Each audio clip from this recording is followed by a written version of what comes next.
must say that I'm not so comfortable with the language.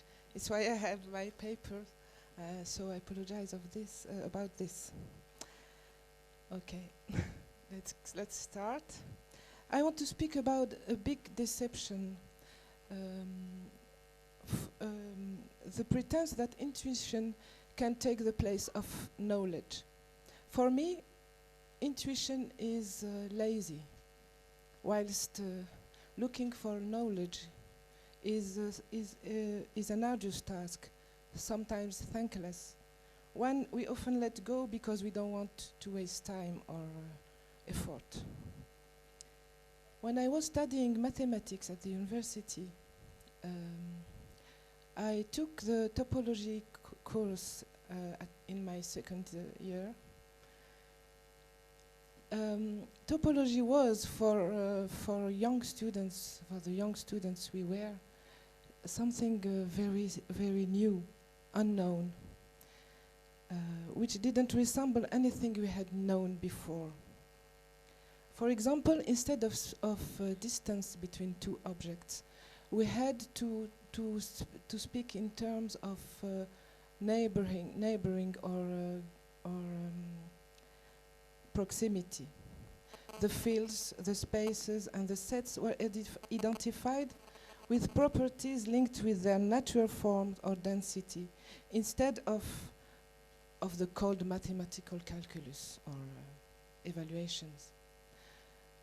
It was so beautiful for me. I felt as if I was studying poetry or philosophy. Of course, I fell in love with my teacher. But maybe it was with the elegance with which he taught us. One day, the teacher said, "Be careful. I tell you to be careful because I know how attractive is for you the topology. It's for this reason that I tell you to be careful and not to rely too much on your feelings. Don't forget that we are doing mathematics, that we must be precise and we must give all the proofs. We have to prove exactly that it's correct, and the intuition, in spite of the way the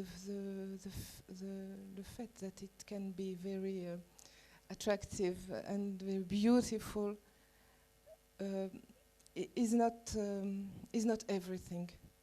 It sometimes puts the brakes on reasoning because it misdirects your research and prevents you being open to all possibilities. I never forgot this warning. I can say that I have upheld it as a principle, at least for the time being. Also, I have always noticed now in the life, everyday life, that we have the tendency to follow our first judgment, or even perhaps our prejudice. Some examples. The physician is an experimenter. When he wants to give a law or a formula, he has to experiment it 1 time, twice, 3 times, 100 times. Then he or she says, this is a formula which is valid until proven otherwise. This is the way the scientist works. He or she can say that the formula is exact, but always waiting for a contradiction, a possibility to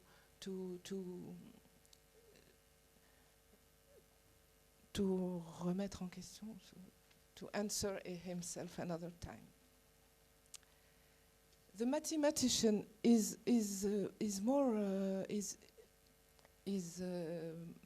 more complicated than the physician, because the mathematician doesn't want, even if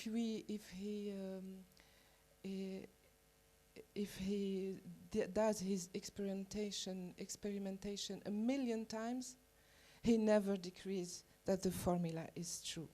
But he or she can sometimes spend all his or her life trying to prove rigorously in a theoretic way or to find a counterexample.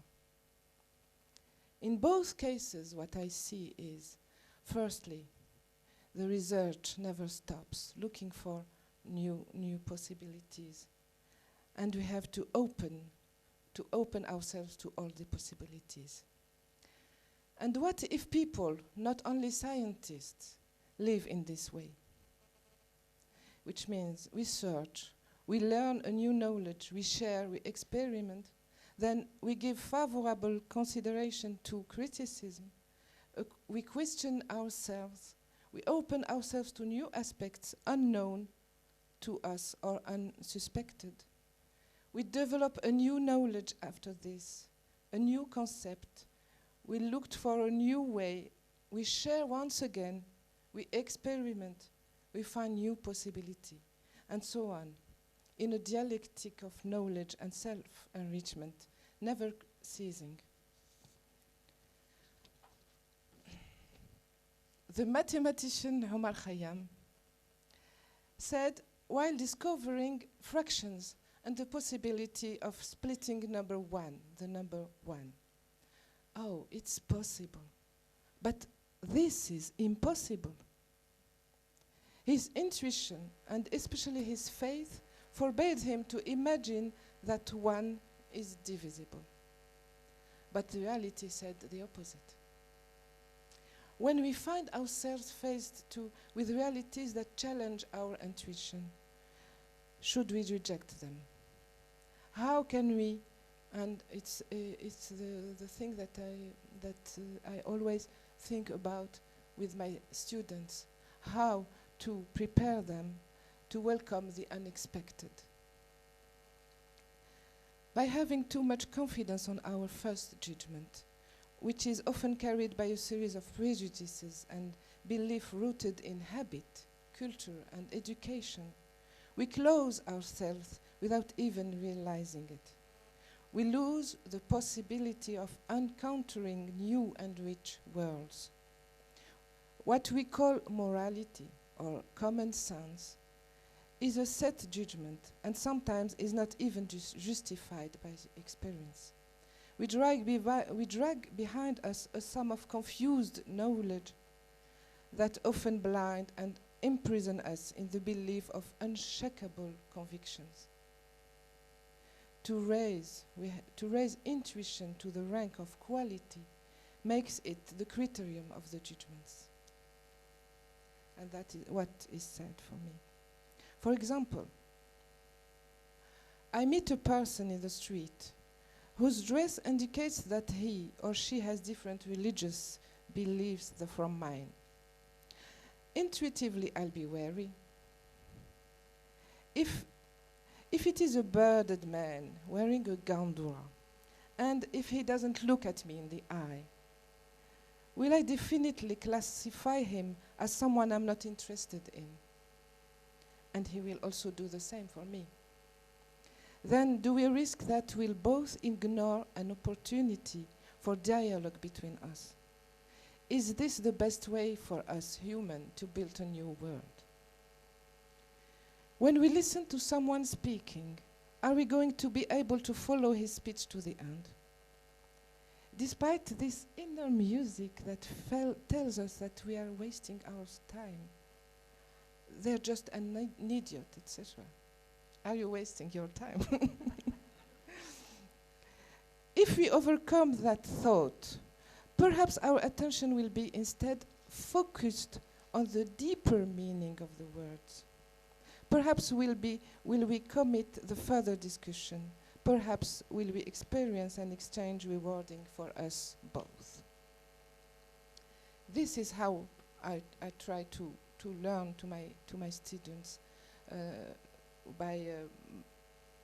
without prejudice, with listening to them. They teach me and I teach her. I teach them. They teach me also how I can reach them. But I must listen to everything they say. The French writer Jacqueline Raoul Duval, speaking of Kafka, said, "To avoid distancing himself from the suffering of the world, he sometimes ventured into town." This is literature, right?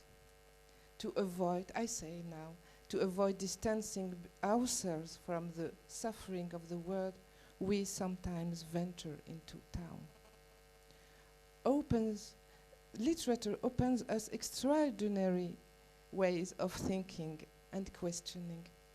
See how in one sentence we find that to realize our humanity, we must not move away from suffering, and that the city is a place of lot of pain. This sentence made me feel so good. I often think about it. The writer Felwine Sarr, who is Senegalese, develops in his beautiful novel called Dahij, and Dahij, when you read it from right to left, means becomes what? Jihad, yes. So he speaks of the jihad of somebody with himself, which means, so he develops the idea that we, the people of Africa, are imprisoned by what he called the debt of birth. That is to say, the idea that we should never upset our elders, parents, ancestors. He explains how, while being respectful and positive, we can in many places disrupt what he calls rightly the cult of continuity. All these convictions and habits imposed on society by those who, and we are from them, those who even subconsciously do not want to change anything. Thank you very much.